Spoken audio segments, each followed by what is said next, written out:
Okay, if you're one of those people that places light transmission at the top of your list of priorities for alpha tier glass, you're going to want to pay attention to this.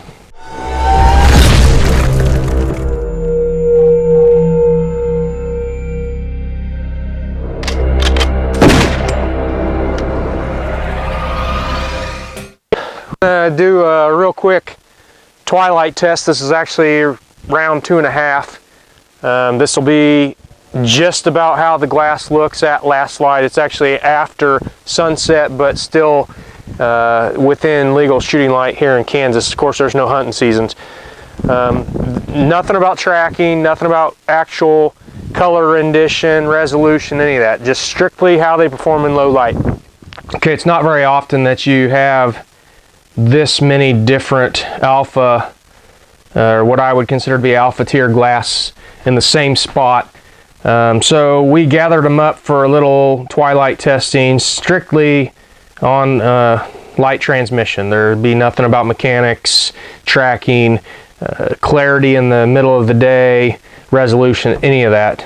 But what we are going to talk about is light transmission for those that need to be able to see with absolute clarity at the last second of shooting light. So let's get a couple things out of the way. I'm in Kansas. This was done a couple weeks apart. We did 2 separate tests. One of the evenings it was bright. The moon was coming up as the sun was setting. There are no clouds in the sky. And then on the second test, it was a little bit more overcast, and within like 5 or 10 minutes of official shooting light being done, some clouds moved in on the west horizon, kind of blocking some of the sun that would be coming over the horizon. So it did kind of change the performance, but the order in the way they lost what I'm going to call resolution, or the ability to resolve different aspects of trees downrange, didn't change much. Now, as to what minute you were not capable of discerning different features of the trees or the objects that we were looking at distance is somewhat subjective, but there was enough separation between the scopes that I feel very confident in giving you the order in which that capability was lost. So we're going to talk about the scopes that we used. In both cases, we used a March. We used a 2.5 to 25 by 52, and then a 3 to 24 by 52. Vortex AMG 6 to 24. NXS 5.5 to 22 by 50, a Swarovski X5 5 to 25, and then a Zeiss V6 5 to 30, which I don't have in my possession currently, but we did use it in both tests. In the second test, we got a hold of a Huskema 5 to 20 and a 5 to 25 ATAC R, and those are the optics we looked through for the test. All right, so real quickly with the light transmission test, what we did was we just set up all the glass on a bench, aside from the rifles that have the scopes mounted on them, and we started looking through the glass until we started losing the ability to discern differences in the foliage downrange. Now that exact part is subjective, and the exact minute at which that happened is somewhat subjective, but it was myself and another buddy separately making mental notes of how we thought the glass was performing, and then comparing afterwards, and in both cases we agreed. There was a little bit of difference in the light conditions. The first time was a lot more bright outside than the second time had some cloud cover roll in throughout the test. Okay, let's talk about each scope individually here. So the Huskema was not available in the first test. So in the second test, it lost its ability to discern differences in the foliage about 15 minutes after sunset, which is about 15 minutes before last shooting light. One thing of note is it was a little more cloudy. The glass just was not as clear as the other scopes we looked through. Up until it couldn't discern the differences in the foliage, it seemed to work fine. I could still make out everything I needed to, everything I would want in a glass. It just wasn't as clear. Okay, now let's talk about the NXS. In both cases, it lost the ability to discern differences in the foliage about 15 minutes after sunset, or about 15 minutes before last shooting light. Okay, let's talk about the March. We had the 3 to 24 and the 2.5 to 25. In both cases, it lost the ability a few minutes after the NXS. So right there in the 16 minutes after sunset, 14 minutes before last shooting light time. Okay, we're going to talk real quickly about the V6, which I don't have in my possession right now, but in both cases it lost the ability to discern differences at about 5 minutes until last shooting light, so 25 minutes after sunset. Okay, let's talk about the Collis. In the first test, it lost the ability to discern differences about a minute or two after the V6. The weird thing was that both of us thought in the second time it actually was perfectly clear and capable of discerning differences in foliage even after last shooting light, which is 30 minutes after sunset. I have no explanation for it. We both thought the exact same thing. We were disappointed in its performance the first time, and then we thought it was doing exactly what it should be the second time. Okay, and the AMG,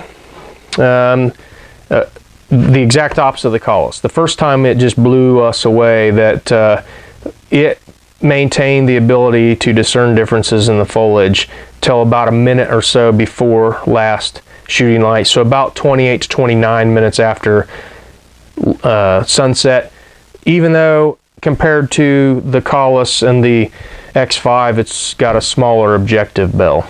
But again, we couldn't figure out why that happened, but the first time it formed up till a minute or so before last shooting light, and the second time about 4 minutes before it lost the ability.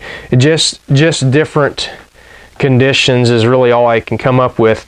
Again, for the most part, the scopes maintain the same order, but in this case, the Collis and the AMG swapped. Okay, let's talk about the ATAC-R. Was not available for the first test, but we did get it for the second test, and it lost the ability to discern differences in the foliage about 4 minutes before last legal light, so 25 to 26 minutes after sunset. Okay, last, let's talk about the X5, and in both cases it was still capable of resolving differences in the foliage at last shooting light. Okay, what does this mean? So what am I talking about when I'm talking about discerning differences? We were looking at branches, we were looking at moss on the trees, we were looking at the depth of field, how we could separate one tree from another that was behind it, you know, maybe 25 or 30 yards behind it. And then when we were no longer able to see that they were different trees, that they started bunching together and we couldn't make any of it out other than it was a tree. That's really where that cutoff was for us.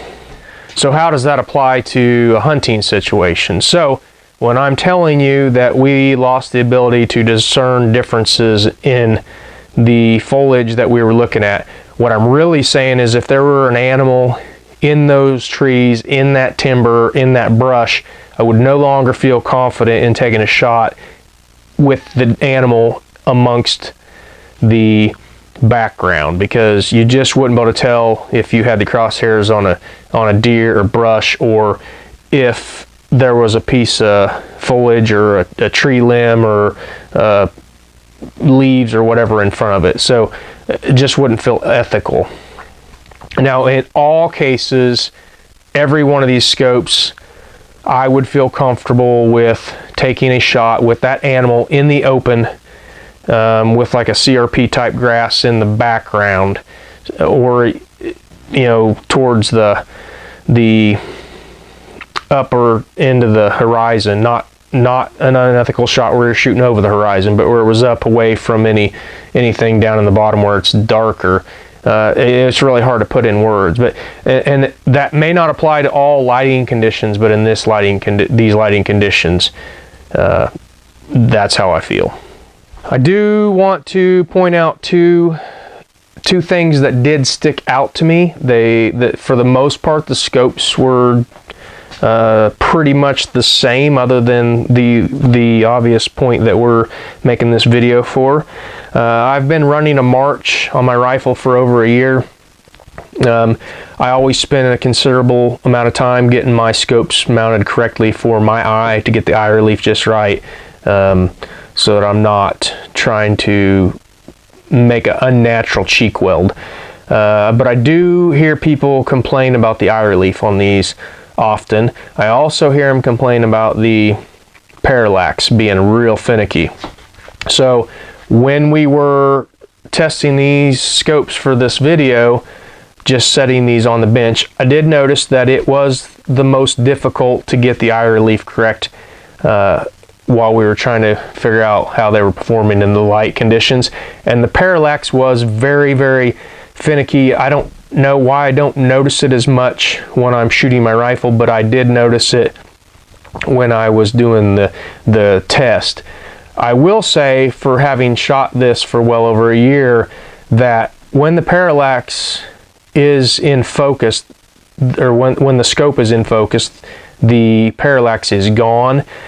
To me, it kind of makes the complaint a moot point.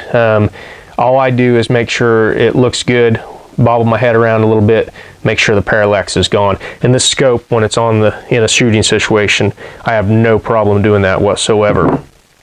The other thing that I did notice was actually kind of the opposite with the Collis. It had a very, very forgiving eye box to me. Again, not something I ever pay attention when they're mounted on my rifles, because I make sure I get the eye relief how I want it for my cheek weld. And then the other side is the parallax. It really didn't care where it was adjusted. The objects in the distance were always in focus, it seemed. So those are really a couple of the things that I did notice that stuck out when I was looking through the scope, so I did want to mention those real quick. So there you have it, a comparison of the light transmission between many of the alpha tier optic choices for long range hunting. Please head over to the website. We'll have a thread up there where you can discuss the findings, ask any questions, make any comments. Please like the video, subscribe to our channel, Long Range Only. And if you're not part of the forum, go over. It's free, it's easy to sign up, introduce yourself, take a look around, and start asking questions. We appreciate you taking the time to watch. Have a good day.